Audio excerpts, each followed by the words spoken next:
सत साहिब सतगुरुदेव की जय। बंदी छोड़ कबीर साहिब जी की जय। बंदी छोड़ गरीबदास जी महाराज जी की जय। स्वामी राम देवानंद जी गुरु महाराज जी की जय हो।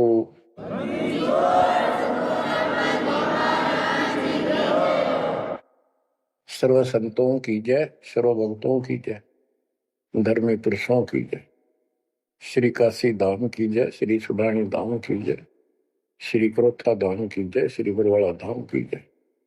सत साहिब परम पिता परमात्मा कबीर जी की असीम कृपा से बच्चों, आज हमारे अंदर अपने घर जाने की प्रबल प्रेरणा हुई है। बच्चों, कोई भी काम है उसकी विशेष जानकारी होने के बाद उसमें रुचि बनती है। किसी प्रकार अब हमें पता चला है कि इस लोक में हम गलत स्थान पर रह रहे हैं, और आपको यह भी याद दिलाया जाता है कि ये शरीर नहीं रहेगा। जिस परिवार को देखकर हम खूब खुश हैं और होना भी चाहिए, पर ये साथ कितने दिन का है यो तक भी ध्यान देते नहीं। इसके ध्यान ना देने से हम जन्म और मरण के इस महान कष्ट को भोग रहे हैं, इस महान कष्ट को झेल रहे हैं। अभी तक कोई इस तरह सच्चाई कहने वाला नहीं था। जैसे कोई यूं कह देता ना कि भाई ऐसे ऐसे हो सकता है, मृत्यु हो जाएगी, तो यूं कहा करते भाई, तो भाई ये बात ना बोला मृत्यु हो जाएगी, अच्छी बात बता। यानी यूं कहना बुरी बात मानने थे कि मुंह ना कह मौत भी हो जाएगी, कभी संसार भी छोड़ना पड़ेगा। यानी इस सच्चाई को अवॉइड करने की चेष्टा करते थे। तो बच्चों, कबूतर क्या करता है, जब बिल्ली निकट आ जाती है वो डर जाता है, उड़ने की बजाय आंखें बंद कर लेता है और सोच लेता है खतरा टल गया, तो वो उसकी गर्दन मरोड़ के खा जाती है। अब आंखें बंद करें काम नहीं चलेगा, ये तो खोलनी पड़ेगी, हिम्मत करनी पड़ेगी, यहां से उड़ना पड़ेगा, काल से बचना पड़ेगा। पहले जैसे 12 कबीर पंथ चले हैं, उससे पहले ये हिंदू धर्म, उसके बाद ये यहूदी धर्म, ईसाई धर्म, फिर मुसलमान धर्म, जैन धर्म, और ये 12 पंथ, इनमें ज्ञान तो बताया जाता था कि भक्ति कर लो, नहीं तो 84 लाख योनियों में जाना पड़ेगा, पशु पक्षी बनना पड़ेगा। और आत्मा डरती भी थी, भक्ति के लिए प्रेरित भी होती थी, लेकिन वो भक्ति शास्त्र विरुद्ध थी, शास्त्र में प्रमाणित नहीं थी, और वो ज्ञान भी शास्त्र प्रमाणित नहीं था। श्रीमद् भगवत गीता अध्याय 16 श्लोक 23 में स्पष्ट किया है कि शास्त्र विधि को त्याग कर जो अपनी मर्जी से मनमाना आचरण करते हैं अपनी इच्छा से, उनको न सुख होता है, न कोई सिद्धि प्राप्त होती है, और न ही उनकी गति होती है। या तो ये कहो कि गीता गलत और ये झूठे गुरु सच्चे, इनमें से एक को रिजेक्ट करना पड़ेगा। लेकिन गीता को कोई रिजेक्ट कर नहीं सकेगा, आखिर में इन झूठे गुरुओं को त्यागना पड़ेगा। बच्चों, परमात्मा के पाने के लिए, उस सुख को प्राप्त करने के लिए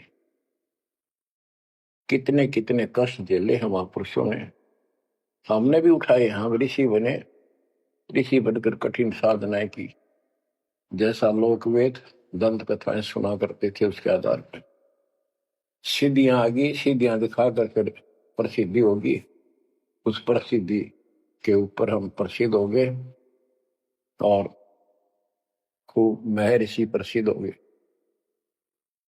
अब पता चला वो प्रसिद्धि कैसी थी, जैसे आपको राबिया का प्रमाण बताया, 4 साल की ठीक साधना से ऐसे ऐसे चमत्कार भी हो गए, मक्का उठ के आ गया, लेकिन भविष्य जीरो हो गया उसका। सिर भी काट दिया, इतनी प्रेरित थी भगवान के प्रति, लेकिन नथिंग, कुछ नहीं हुआ। काम तो अब बनेगा जब बनवाया जाता है। गरीब ये जीवन सफल है, जब लग राम रटंत, देखो री को जाने दे, भरम पड़े हैं पंथ। इस मनुष्य जीवन की सफलता उसी की है जो परमात्मा का भजन करते हैं, अन्यथा इसका कोई यूज नहीं। पशु पक्षी का भी ऐसा ही जीवन है, ऐसे ही कर्म वो करते हैं, खाना पीना, टट्टी जाना, बच्चे उत्पन्न करना, बच्चों के लिए फिर सारा दिन भटक के उनका पोषण करना, फिर मर जाना। ये कोई जीवन है? इस ज्ञान से आपके अंदर जो गलत प्रेरणा भरी हुई है वो काल द्वारा भरी गई है, बहुत प्रबल है, वो सामान्य नहीं है। अब जैसे किसी को बुखार हो जाता है तो उसके बस की बात नहीं वो नॉर्मल हो जा, तो उसके लिए औषधि की आवश्यकता पड़ती है, और जब नॉर्मल हो जाएगा फिर सारे काम ठीक करेगा। इसी प्रकार ये आपके बस की बात नहीं है जो आप जिस व्यवस्था में लग रहे हो। ये इस ज्ञान से, इस भक्ति से आपका ये अज्ञान हटेगा, ये जिससे प्रभावित हो बुखार हटेगा, फिर आपकी लगन अदब से बनेगी, अलग से बनेगी। अगर ये भाव नहीं बना तो क्या ये जीवन अच्छा है जो आप जी रहे हो? कोटि जन्म तन भर में तोगे कुछ नहीं हाथ लगा रे, कुकर कुत्ता, सुकर सुअर, खर गधा, कौवा, बुगला, बता इन प्राणियों के शरीरों में असंख्यों बार कष्ट उठा लिया अपने को, असंख्यों बार, एक बार नहीं। तो क्या इस प्रोसीजर को जारी रखोगे? मेरी आत्मा तो मान नहीं रही कि आप इसको स्वीकार कर दोगे। और अब भी आपकी आंखें नहीं खुलेंगी और आपकी प्रेरणा नहीं बनेगी, तो फिर इंसान नहीं, पत्थर हो तुम, पत्थर। कोटि वर्ष करे संगत संतों की, पत्थर का जल में क्या बीजे, चंदन बन में रंग ला दे, एक बांस बिटन भी ना सींचे। पत्थर को जल में डाल दे, कितने गहरे जल में डाल दे, कितने दिन डाले रखे, उसका कोई असर जल का नहीं होता। नहीं, जल से तो नरम होता है पदार्थ, बाहर निकालते उसको घिसा दे दूसरे पत्थर से, ज्यों का त्यों चिंगारी निकलेंगी। तो पत्थर जैसे प्राणियों को किसी चीज का असर नहीं होता। ये अमृतवाणी उन पुण्यात्माओं को झंझोड़ कर रख देंगी जिनकी आंखें काल में अज्ञान से बंद कर रखी हैं। उस परम पिता के घर जाने के लिए, सुख को प्राप्त करने के लिए, गरीबदास जी बताते हैं कि मंसूर मैसूर को हो गया शरीर फांसी प्रवेश, और जाके ऊपर एती नौबत बीती।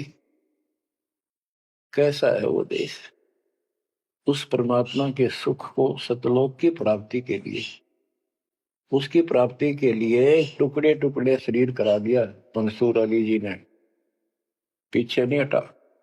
तो गरीबदास जी कहते वो सुख कितना होगा जिसके लिए शरीर भी खत्म कर दिया, कोई नो प्रॉब्लम। और ये शरीर तो आपका रहेगा नहीं, गारंटीड है। इसलिए बार बार याद दिलाता हूं कि हमारे ऊपर नशा जबरदस्त कर रखा काल में। ये आपके बस की बात नहीं, ये तो ये एंटीबायोटिक आपको प्रेरित रखेंगे। आप भक्ति भी करोगे, बुराइयों से बचोगे, और अपने घर जाने की प्रबल इच्छा बनेगी। जहां आशा ता बासा होई, मन कर वचन सुमरिय सोई। गिरिव नरसिंह रूप सतगुरु धरा, प्रहलाद भगत के काज, हिरणाकुश को ले गया, ज्यों तीतर को बाज। परमात्मा कबीर जी ने ही नरसिंह रूप धारण किया। ये सारा श्रेय अभी तक श्री विष्णु जी उर्फ श्री कृष्ण जी को दिया जा रहा था। जो भी है परमात्मा चाहते हैं कि किसी तरह इनकी भक्ति में आस्था बनी रहे। ये किसी को मानकर भक्ति कर रहे करते रहो, उससे मिलना कुछ नहीं, पर पिछले संस्कार से मालिक उनकी मदद स्वयं करते हैं। गरीब नामा का देवल फेरा, मुई जवाई गाय, पीड़ा मिट्टी संत की, छान छवाई आए।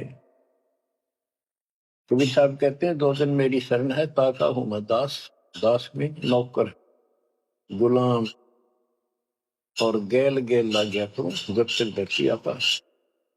अब नामदेव जी इतने संस्कारी थे।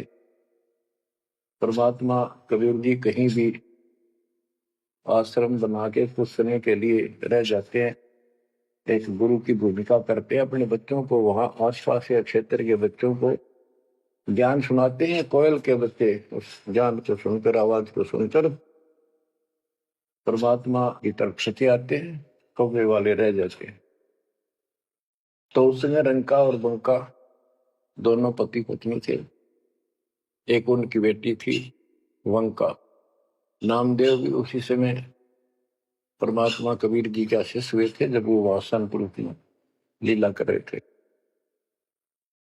हम ज्ञान सुन लेते हैं, सारी बात करते हैं, पर अपनी जो पूर्व प्रेरणा है पिछले जन्म के संस्कारों से भी हम बाज नहीं आते।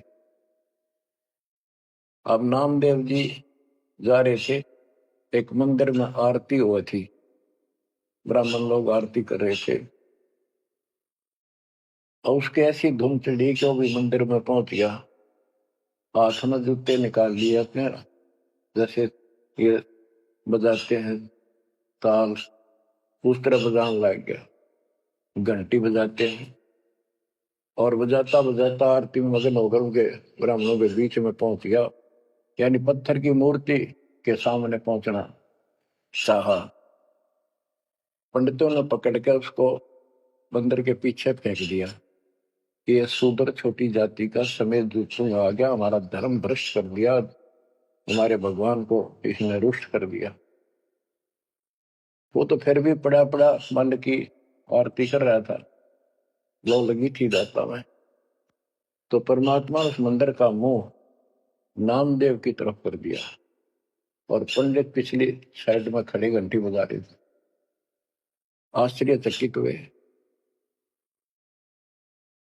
तो एक दिन नामदेव रंका बंका के घर गया, तो उस दिन वंका लड़की, रंका और बंका जंगल में लकड़ियां लेने गए हुए थे। पीछे और लड़की अकेली थी, वह कोई पट्टी तैयार करे थी, जैसे किसी के चोट लग जाया करे, हल्दी वगैरह लगा कर।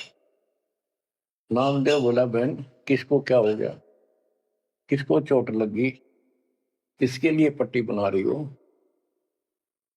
वंशा बोली, रे नामदेव तो गुरु जी ने ज्यादा दुखी ना करा कर, तो भाई मर्यादा में नहीं रहता।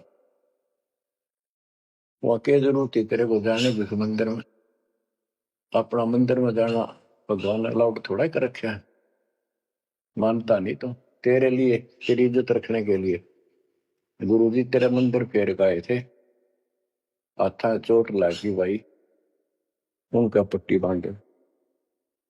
नामदेव गया, देखा तो सचमुच गुरु जी के हाथों में चोट लगी हुई है और वंका ने पट्टी बांधी। तो बच्चों, हम भक्ति भी करते हैं पर अपने संस्कार फिर भी कोई न कोई अड़ाए रखते हैं। ये परमात्मा को परेशान करते हैं। अब आ गया है कति पीक टाइम, अब ये बात नहीं चलेगी। पहले तो चलो को रह गए, कोई बात ना, पैर पकड़ लिए भगवान ने, अब क्या फिसल गया पैर, तो पता नहीं कहाँ पड़ोगे जाकर। ऐसा अजब गजब का ज्ञान दे दिया, ऐसा समाधान आपको दे दिया, और ऐसे समय में मानो श्री मालिक ने तो आंखें खोल लो। गरीबनामा का देवल फेरा मुई जवाई गाए, पीड़ा मिट्टी संत की छान छवाई आए। अब जिसमें नामदेव जी ने मंदिर घुमा दिया, घुमाया तो मालिक ने था, लेकिन मालिक अपने नाम नहीं लेते। करा करावे साइया मन में लहर उठा, दादू सदर जीव के आ बगल हो गया। उनकी महिमा ज्यादा होगी, मुसलमान धर्म के लोगों को दिक्कत हुई। उन्होंने राजा को कहा कि ऐसे ऐसे काफिर है, वो दुनिया को गुमराह करता है कि मुर्दे जिंदे कर देता है, मंदिर घुमा दिया, ऐसे कर दिया। राजा ने पकड़ के बुलाया और कहा ये गाय काट दी वहां पर, इसको जिंदा कर। जब जाने तो संत है, नहीं तो तेरी गर्दन यही काट दूंगा। कबीर साहब कहते हैं हम फिर वहां गए अपने बच्चे के लिए और उस गाय को जीवित किया। जैसे पुराने समय में सब छान झोपड़ी डाला करते थे, हट घास ग्रास की, और वो साल भर में कंडम हो जाती थी, तो बारिश आने से पहले उनको फिर से या तो नहीं डालते थे या कुछ रिपेयर किया करते थे। नामदेव की माता जी ने कहा बेटा अपनी छान ठीक कर ले झोपड़ी, बारिश आने वाली है, मौसम निकट है। वो कहने लगा ठीक है माता जी, जाता हूं मैं जंगल से सरकंडे काट के लाता हूं, घास फूस। रास्ते में सत्संग हो रहा था, सत्संग सुनकर फिर वहां सेवा में लग गया। शाम होगी वापस आ गया। उसकी माँ बोली बेटा ले निकल घास फूस। माँ ऐसे ऐसे सत्संग में चला गया, ध्यान नहीं रहा। अगले दिन फिर ऐसे ही। उसकी माँ बोली भाई देख ले तो बारिश हो जाएगी, कुछ दिन सारे कपड़े भीजेंगे, अपने भीगेंगे, बहुत नुकसान हो जाएगा। अगले दिन भी ऐसे हुआ। तीसरे दिन उसने सोचा आधा सत्संग सुन लो और फिर जाऊंगा। आधा सत्संग सुनकर चल पड़ा। सत्संग तो फिर पूरा सुनना पड़ा उसने, फिर सेवा सेवा ना करी, अपना काम के लिए चल पड़ा। जल्दी जल्दी घास फूस काटने लगा, पैर में कुहाड़ी लगी, दांती लगी और ज्यादा चोट लगी। पैर के पट्टी बांधी, अपना कपड़ा वही ले रखा तो पाड़ के चंदर। और उसी दिन परमात्मा ने नामदेव का रूप बनाया और खूब ये सरकंडे सिर पर धर के लाए, आके छान बना दी और डाल दी। नामदेव शाम को लंगड़ाता लंगड़ाता पहुंचा। माँ बोली के ला गया बेटा? उन्होंने बताया माँ ऐसे ऐसे आज भी ना लड़ पाया मैं तो। माँ उस झोपड़ी से आगे पहुंच गई, बेटे को तकलीफ सी देख के क्या लग गया बेटे का। माँ माफ करिए आज भी नहीं सामान जान पाया मैं तो, वो ऐसे ऐसे बन गई मेरे साथ। कोशिश करूँ था जल्दी जल्दी काटूं, माँ दुख पाओगी। मेरे तो पैर में कुहाड़ी लगी है, दांती लगी, चोट लगी और चला भी नहीं जाता। माँ ठीक होती बनाऊंगा झोपड़ी। उसकी माँ उसके मुंह की तरफ देखे और कहा बेटा क्या बोल रहा है तू अभी तो आया था झोपड़ी खुद बना के गया, बेटा क्या कह रही है, चोट कब लगी तेरे? नामदेव निकट आया, देखा ताकि झोपड़ी बना रखी है गजब के सरकंडे लाके। ऐसे तो आसपास की तो थे भी को नहीं, ऐसा घास फूस। नामदेव खूब रोया बैठे। माँ भगवान थे, परमात्मा थे वो तो बच्चों जो दिन मेरी शरण है ताका हूं मैं दास, गेल गेल ला गया जब तक धरती आकाश। ये किसी जन्म में भक्ति खूब करी थी, जैसे इस युग में और इस युग के फिसले हुए भक्ति गजब की रहती है, क्योंकि यह साधना शास्त्र में पूरा है। मोक्ष ना होता तब तक परमात्मा इनके साथ रहे, इनसे चमत्कार भी होते रहते, नाम भी हो जाता, पर काम तो ना बना, मोक्ष तो ना हो। तो ये जो ज्ञान आपको सुना जा रहा है, ये हर पहलू पर आपको सतर्क किया जा रहा है बच्चों। या तो इस भक्ति ने छोड़ दो, रिया कति दृढ़ हो जाओ, कमर कस लो, अब क्या पीछा छुटवाना है। ये लल्लो पत्तो बहुत होली, केवल हम सुख मांगते हैं, धन मांगते हैं, बेटा ना तो बेटा मांगते हैं और धन संपत्ति मांगते हैं। ये तो बिना मांगे दे देगा, से दिल डट गया आपका, दृढ़ रहे तो कोई भी काम है दृढ़ता के साथ होता है। कबीर साहब कहते हैं, कबीर धीरे धीरे रे मना, धीरे सब कुछ हो, माली सींचे सौ गुणा, फिर तो है फलो। आज पौधा बोया है आम का, अगले दिन नहीं लगेंगे फल उसके, महीने 20 दिन भी नहीं लगेंगे, वर्षों उसकी सेवा करनी पड़ेगी। एक बार पेड़ बढ़ जाने दो, फिर देखना आपको छाया भी और फल भी इतने देगा, आप भी खाइयो, रिश्तेदारों को खिलाइयो। इसी प्रकार इस भक्ति रूपी पौधे को पेड़ बना लो। दास देख रहा है, दास ने शुरुआत जब की थी, उनकी क्या स्थिति थी मेरे भक्तों की, वो डटे रहे, टिके रहे, आज हर तरह से उबारा है, संसार से न्यारा है, और मोक्ष मिलेगा, जो जन्म मरण का कोड कटेगा। गरीब कबीर के 100 बंजारा हुआ, आप भक्ति के हेत कंकर वोई जान के, धन्ना भगत के खेत। धन्ना भगत जी बहुत जबरदस्त भगत थे, बहुत जबरदस्त लगन लगी हुई थी उनकी। दया भाव संत में होती है। बारिश हुई, सभी किसान ज्वार बीजने चल पड़े, और तन्ना की पत्नी ने भी ज्वार दे दी, 5 किलो, पहले खेत में बो के आओ। भगत जा रहा था बैल लेकर के, हल लेकर के, रास्ते में 4-5 भगत भूखे बैठे थे। तब भगत स्वाभाविक साधु संत को देखकर राम राम करी, उसने बैल खड़े कर दिए, बैठ गया 2 मिनट भगवान का। सुबह सुबह पता चला कि उन्होंने 3 दिन से भोजन नहीं खाया था और मरने के कगार पर। कहने लगे, भगत हम तो मृत्यु के निकट हैं, कहीं भोजन नहीं मिला, क्योंकि रेगिस्तान राजस्थान या भी पहले सारी स्थिति ऐसी थी नहीं, बढ़िया वाली जनता थी। बारिश हो गया तो फसल होगी, ना तो भूखे मरा करते। तो भगत जी ने सारे के सारे ज्वार रख दी उनके आगे, बीज, वो मरे थे भूखे, सारी खा गई।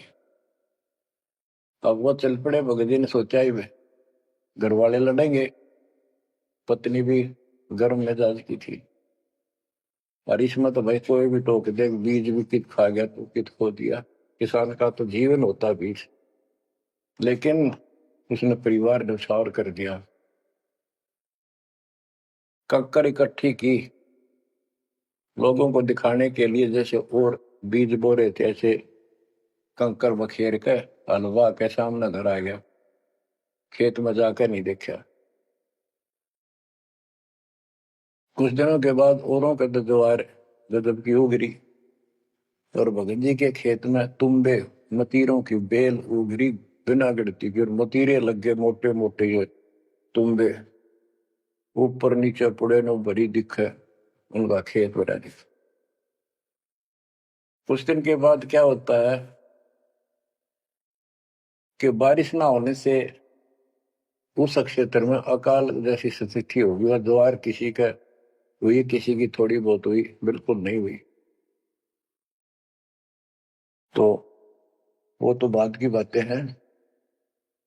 किसी ने जाके धन्ना भगत की पत्नी को बता दिया कि तुमने ज्वार नहीं बोई। वह बोली, बोई, बो पाया हमारा भगत, कि नाप के तो मतीरे उग रहे हैं, ज्वार है ही नहीं। उसका दुख हुआ, ज्वार भी कित खा गया यो। तो वह गई, देखा सचमुच वहां तो मोटे मोटे मतीरे भरे पड़े। एक मतीरा यानी एक तुम्बा लेकर चल पड़ी।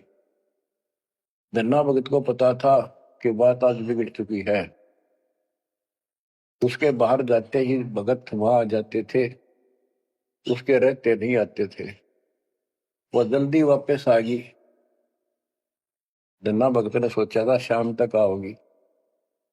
भक्तों से कहा तुम जाओ,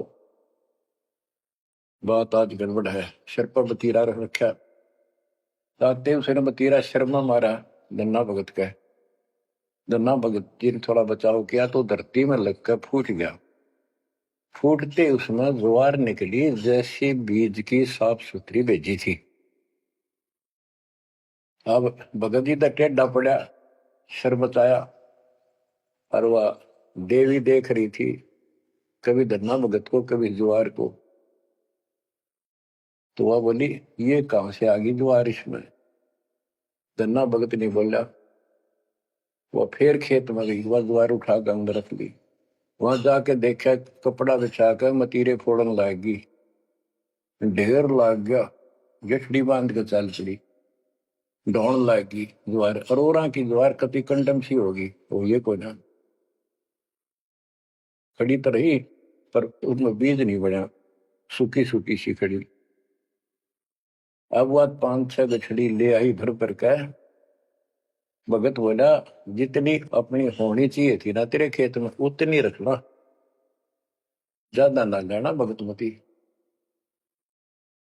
ने। बोली तू तो ऐसे करा कर, भगवान ने दी है सारी लाऊंगी। वह गठड़ी भर कर चाली। जब उसका कोटा पूरा हो लिया, वहां तक तब बोझ मरती आई बाहर खूब लग गया। उतारी तो सारा फूस बना पाया। एक फेर लाई वो भी नहीं हो गया, हार के बैठ गई। फिर धन्ना भगत के खेत में तुम्बों से द्वार निकला, गांव इकट्ठा हो गया। भगत बोला भाई अपनी बांट लो थोड़ी थोड़ी, तो सारे भूखे मर तो बच जाएगा गाँव। तो सब ने अपने हिसाब का थोड़ा थोड़ा ले लिया, और फिर भी उबरती रहेगी। बच्चों ये बातें कोई बनावटी नहीं है। जिनने भगवान के ऊपर समर्पण किया, जो भगवान पर समर्पित हुए, भगवान ने कभी उनका मारा नहीं। चारों युगों को देख लो हमने किसका रखा मार। तो बच्चों ये महापुरुषों की जो कथाएं हैं आज अपने काम आऊंगी। आप एक बार लग कर देखो इस मार्ग में, कोई जगह नहीं रहेगी आपको अगर मगर करण की इस मन को कति परमात्मा हर तरह से संतुष्ट कर देगा। दास अपनी एक कथा बताओगा। हम सुनते थे कि द्रौपदी का चीर बढ़ा दिया भगवान ने, पर ये नहीं पता था क्यों बढ़ाया था।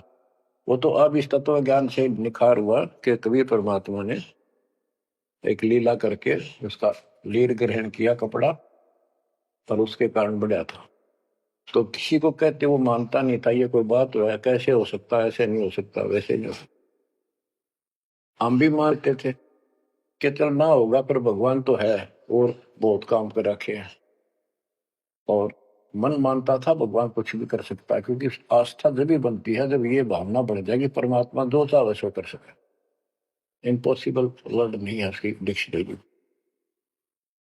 आपको बताता हूँ, नाम ले लिया, 2-3 साल हुए थे बस। 1988 में नाम लिया, 1989 की बात है। तो एक मकान बनाया, ऊपर मकान बना रखा है, उसके ऊपर एक गैलरी ही पे पूजा स्थल बनाया।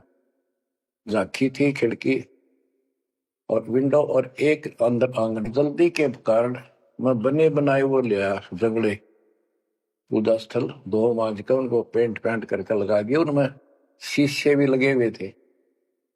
एक शीशा टूटा हुआ था, एक शर्फ खिड़की का, वो डबल होते। मैं ये चढ़वा देंगे बाद में, जल्दी काम हो जाएगा। वहां मैंने ये भक्ति बोध छपुआ कर रखी कि गुरुजी आएंगे उनको सौंप दूंगा, वो आगे भक्तों को देते रहेंगे जब कोई दीक्षा लेगा, ऐसे सेवादास करने लगा।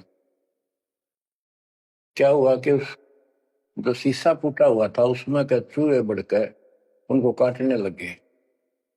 और उस समय क्या था, जब वो जंगले लगाए तो जाली ले आया था, ये एक लोहे की जाली जो मच्छरों से बचाने के लिए खिड़कियों पर लगाई जाती है बाहर की साइड। और वो गलती से वो गलत काट के दे दी। मैं वो साइज लिख के उस लोहे की दुकान पर दिया, भाई ये काट के तैयार कर दे, इनका बिल बना दे। मैं और सामान लेकर वापस आया, उसने बांध के लपेट कर रख रखी थी, मैं उठाकर चला आया पैसे देकर। आके मैंने कहा ले भाई लगाओ। तो ये बड़ा लड़का अरे एक वहां किराएदार रहता था, वो बोले हम लगा देंगे। कील क्या सारी ला रखी थी, उन्हें सीढ़ी लगाई। मैं तो चला गया उनको कह के, शाम में आया तो कोई नहीं लगा रखी। पूछा भी कारण क्या था, क्यों नहीं लगाई। उन्होंने बताई कि छोटी है, बराबर में छोटी रहेगी, कम से कम 9 इंच छोटी है। वो लिखा था मैंने 3 फुट 9 इंच, उसने 3 फुट काट दी। या नौकर ने देखकर यार गलती लगी जैसे हुई। फिर मैंने सोचा भी छोड़ो भाई, अब किसके साथ मत्था मारे जाकर, वो कहेंगे तेरी गलती है, आपने यही साइज बताया था। मैं इस चक्कर में नहीं पड़ा करता। मैंने वो उठा कर स्टोर में डलवा दी। एक सीजन बारिश का ऊपर का उतर गया, फिर वो नित्यनेम छपवाई पुस्तक, फिर उसमें चूहे बढ़ने लगे। कपड़ा बांधा, कपड़ा काट दिया। ये मन में था कि वो जाली तक पूरी है नहीं। फिर दिमाग में आई भाई ऐसे करो, इस एक खिड़की में दिक्कत है, इस जाली को ऊपर नीचे करके दोनों को एक में सेट कर दो। तो वही दोनों किराएदार, ये बड़ा लड़का, ये छोटा ही था, 14-15 साल का। तो मैं उनको कह के अपनी ड्यूटी पे चला गया। इनकी माता जी ने नारों ने वो वहां से निकाल के जाली स्टोर से नीचे डाल दी, भाई लगा दियो। इन शाम से न लाई किता। तो मैं ड्यूटी से आया शाम को 5 बजे, मेरे तो वही बात खटक रही थी। इन लगा दी होगी बच्चा ठीक से ना, मैं आप लगाऊंगा साथ लगकर। मैंने देखा एक जाली नीचे पड़ी, एक ऊपर लगा रखी, उसी पे जो शीशा टूटा हुआ था गिलास। वो गिलास लगवाने का टाइम नहीं मिल रहा था, क्योंकि दूर मेरी ड्यूटी थी, कौशली साइड में 77 किलोमीटर जाना था। ये ऐसा था ही, जुगाड़ करना चाहा था मैं, कर दे फिर आराम से कर लेंगे। तो मैंने अनारों से पूछा कि ये जाली लगा दी उन्होंने। हकीब ला के गए, सवेरे की कह रही थी भाई ला दे, पर ध्यान नहीं दे रहा था यो, लापरवाह। ने देखा गाने वाला पापा ने फटाफट बुला कर नींद को लगवा दी। मैं बोला जाली ये और ले आए क्या ये? बोला नहीं और तो नहीं है, ये तो वही है जो ऊपर डाल रखी थी स्टोर में। मैंने ये सुबह आपके दाते को कह दी कि भाई ये रखी, लाओ जब ला दियो। मुझे विश्वास नहीं हो रहा, तू सच्ची बता, ये बदलवा तो नहीं डाय इसको? वो बोली बदलवा किथे तो लाई मुश्किल तो है, बदलवान का किथे हो। मैं हैरान, मेरा विश्वास नहीं हो रहा कि एक पूरी हो ही नहीं सकती। पूरी होकर के भी 6-7 इंच नौ लटक रही बराबर मुड़ के, 9 इंच वो बड़ी और 6 इंच और एक्स्ट्रा उसी साइड। दूसरी देखी, दूसरी भी गई। फिर इसने डायमंड ढूंढ गए, बड़े लड़के ने खेल रहा था कि। तो मैं बोला तू ये बता, ये जाली बदलवा के लाया है कि वही है? वही है, मेरी मां ने उतार के यहाँ डाल रखी थी, हमने ला दी। मैं मेरी कसम खा, कबीर साहब की कसम खा रही। बच्चों, वो दिन है आज, इतना गजब का विश्वास कर दिया दोस्तों। बात कुछ नहीं थी, बात और भी लाई जा सके थी, लेकिन लो दिखा दिया। कपड़ा छोड़ हम लो बढ़ा जा। इस मालिक कबीर साहब ने लोहे की जाली बना दी। वो आज भी विद्यमान है, एक तो उनमें से। वो मकान बेच दिया था इसने बिरंदर ने मेरे यहाँ इस मार्ग पाने के बाद। जिसने लिया वो भगत, उस भगत ने वापस डोनेट कर दिया कि ऐसी अनमोल पूंजी को मैं सुरक्षित नहीं रख पाऊंगा, आपको वापस दे दी। आज वो फिर वही है, वह जाली लगी हुई है। हमने भी उसको सफाई अभी किया नहीं है, क्योंकि हमें थोड़ा सा फुर्सत ही होगी। यहाँ से निपटेंगे इस मिशन को पूरा करके, उसको फिर याद के रूप में रखेंगे। तो बच्चों, विश्वास रखो इस मालिक पर। कह कबीर सुनो भी साधो, मैं तो हूँ विश्वास में। और गलत साधना करने से कुछ नहीं मिलेगा। क्या बताते हैं? गरीब कबीर के सो बंजारा हुआ, आप भक्ति के हेत काकर बोई जान के, धन्ना भगत के खेत। वहां काकर से अन्न हुआ कंकर से, वहां काकर से अन्न हुआ, वहां केसों से हुआ कबीर। वार पार पावे नहीं गति कुछ गहर गंभीर। अब नकली गुरुओं के कारण ये सारा अध्यात्म ज्ञान नष्ट होया पड़ा था। उसके बारे में गरीबदास जी बताते हैं, गरीब विष्णु त्रिलोकी नाथ के परचे कोटि अनंत, भगत वत्सल भगवान है क्यों निंदत है संत। यानी भगवान में आस्था बनाए रहने के लिए परमात्मा ने इन पर विष्णु जी को निमित्त बनाकर लीलाएं की। कहते इनको विशेष वो ना समझो, ये भी अच्छी आत्मा है, तीन लोग के नाथ है। अब जैसे कोई मंत्री है, उसकी भी पावर होती है, उसको ये कहना तो कुछ नहीं है, प्रधानमंत्री सब कुछ है, ये तो लड़ाई वाली बातें हैं। ये तो सतीथी बताई है, इनकी इतनी औकात है, इतनी ताकत है, उनकी इतनी है।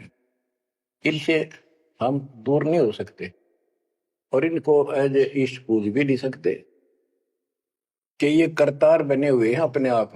ये वो करतार नहीं जो होना चाहिए। गरीब करता ऊपर चोटे है, कहते हैं करतार, मूल लह नहीं मूर्खा, गिनते हैं क्यों डारे। ओए होए, कि जितने करतार अपने आप बना रखे तुमने, राम कृष्ण विष्णु, ये फिर कितने बना रखे। कर्ता ऊपर चोट है, जो एक करतार को छोड़कर अन्य जो कर्ता बनते हैं उनकी दुरुक्ति होती है। रामचंद्र देख लो, सारी उम्र दुखी रहा और कर्ता बन रहा था। लोग भगवान के थे, भी मान लेता था। आजीवन कष्ट रहा, अंत में सरयू नदी में जल समाधि ली, डूब का मेरा। कृष्ण जी सारी उम्र दुखी रहा, सुख का सांस कभी नहीं, कभी कंस, कभी केसी, कभी चाणूर, कभी कुछ पूतना, और आखिर में दुर्वासा के श्राप से कुल उनके सामने नष्ट हो गया। जिसका कुल सामने मरे और पश्चाती वो जीव है, सबसे निर्भाग आदमी है। सब कष्टों को देख कर रो रो के टाइम काटा, आखिर में एक विषाक्त तीर से मारेगा, विषाक्त जहर से बुझे हुए एरो तीर से मारेगा। अब क्या बताते हैं, गरीब करता ऊपर चोट है, कहते हैं करता रे, मूल लह नहीं मूर्खा, गिनते हैं क्यों डारे। के मूल की पूजा क्यों नहीं करते, डालियों में क्यों गिनते फिर हो तुम, कितने भगवान है, कितने टैनी है। मूल से सब कुछ होता। गरीब सतगुरु साहिब एक है, दूजा ब्रह्म विरोध, बिन सतगुरु सूझे नहीं, चाहे पढ़ो 18 बोध। गरीब गल गोटा गुरु आखने, फांसी दे अड़ाए, द्वादश तिलक बनाए कर, चंपुर दे धकाए। कि ये इंसान का नाश करने, मनुष्य जीवन को बर्बाद करने वाले, ये बाह्य दिखावा करके द्वादश 12 तिलक बना लेंगे, कंठी माला पहन लेंगे, लाल कपड़े बड़ी बड़ी दाढ़ी मूछ उछा लेंगे या घुटन घोट हो देंगे, मूड में डालेंगे। ये गलगोटा है, ये काल की फांसी लिए फिर रहे झूठी साधना करवा के। कहते द्वादश तलक बनाए कर लोग इन पर कुर्बान हो जा साधु है, और जमपुर दे धक्का, यानी उस नरक में धक्के ठोक दे। क्या साधना गलत पे जागा करो। गिरव झूठे गुरु का नाक ले, फिर सरवण और नैन, सतगुरु बोले साखिए, दूर कर फोकट फैन। कहते नकली गुरुओं का इनका जूते मारे, नाक काटे, यानी कहने का भाव है कि इनका बच जा, दूर हो जा, फूक दे। फूकना मतलब ये नहीं आग लगा दे या उन्हें मार दे। उन्होंने आग्रह कैसे, यह कहावत हमारे यहाँ कि इसने फूक दे एक तरफ, जैसे कोई सामान मंगाया, इसकी जरूरत नहीं, कौन खा ला, इन्हें फूक एक तरफ, यानी पटक दे दूर। एक गरीबदास जी कहते झूठे गुरु के नाक कान काट दे। इसका अर्थ है कि उनको कति वहां से अपने से दूर कर ले। गरीब झूठे गुरु को झटक दे, से स्वामी को फूक, या मैं दोष जरा नहीं, शब्द कहा हम कूक। गरीबदास जी बताते हैं झूठे गुरु को झटक दे, और जो नकली शिष्य उनके चपके बैठे उन्हें भी फूक। फूकने का मतलब ये नहीं उन्हें मार दे कि एक तरफ पड़े रहने दो। गरीब पीछे गई सो जाने दे, ले रहती को राख, उतरी लाभ चढ़ाई यो करो अपूठी चाख। गरीबदास जी कहते पीछे जो हुई सो हुई, उसने भूल जाओ, अब शेष बचे जीवन में संभाल लो। उतरी लाभ चढ़ाइयो करो अपूठी चाख। जैसे हम सत भक्ति ना करने से हमारे सारे काम बहुत खिंच के होते ही नहीं, परेशानी रहती है। और जब सच्चा गुरु मिल जाता है वही काम फटाफट होने लग जाते हैं। पुराने समय में कुएं से जल निकाला करते थे, सिंचाई का काम भी कुओं से होता था, उसमें बैल जोड़े जाते थे। एक लाव होती थी, लाव, वो डोल नीचे जाता था।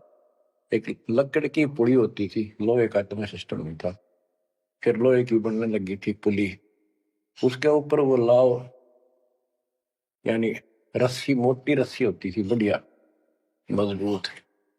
वो पुली से नीचे उतर जाती तो अब पुली घूमती नहीं, वो फिर किसी होती थी, वो घूमती नहीं और अड़का खड़ा हो जाता नीचे, रस्सा गिर जाता साथ में। फिर उसको कहते फिर से पुली पर रख और फिर खींच, आसानी से घूमेगी और फटाफट पानी निकला होगा।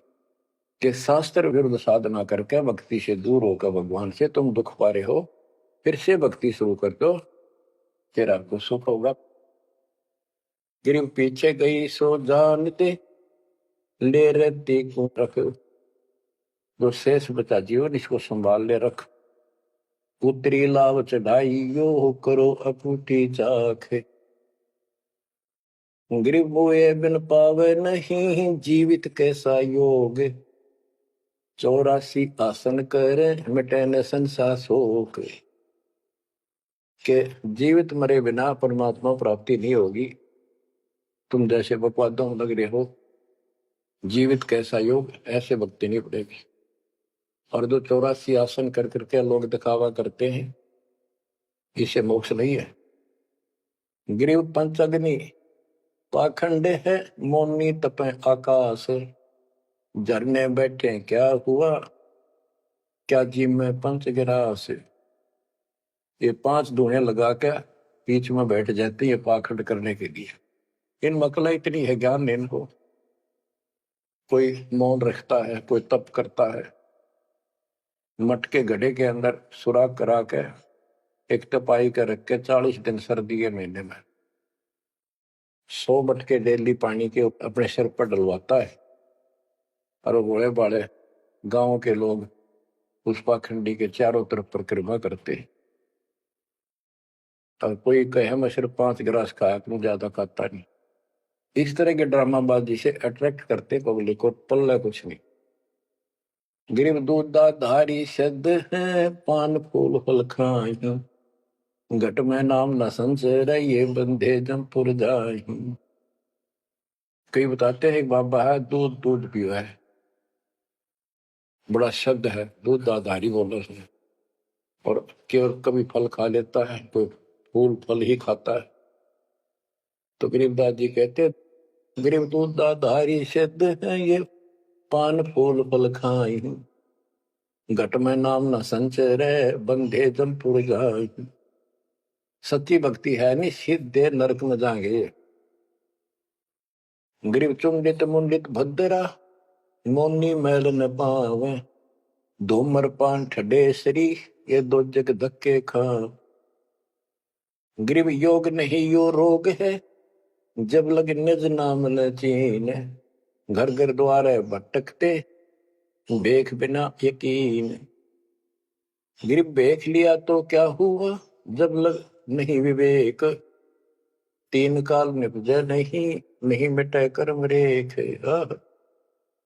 के चुंडित मुंडित, जैसे बड़े बड़े सिर पर जटा रख रखी है, दाढ़ी बड़वारी, माला मोला पहन गए, बाहर भाई ड्रामा फूल कर रखा है, लाल कपड़े पहन रखे, या कति गोट करवा रखा, मुंड मुंडवा रखा, कहते हैं इनसे कुछ नहीं मिलना, कोई मौन रखते हैं। गरीब चुंडित मुंडित भद्रा, मोनी मैल न पावे, धूमर पान ठडे श्री, ये दो जग धक्के खाओ। ये धूमर पान करें, नशे करें, सुल्फे की मारे चलम भर कर ढूंढ उठा दे, ठडे श्री खड़े होकर तप करते, कहते दो जग में धक्के खाओगे, नरक में जाएंगे।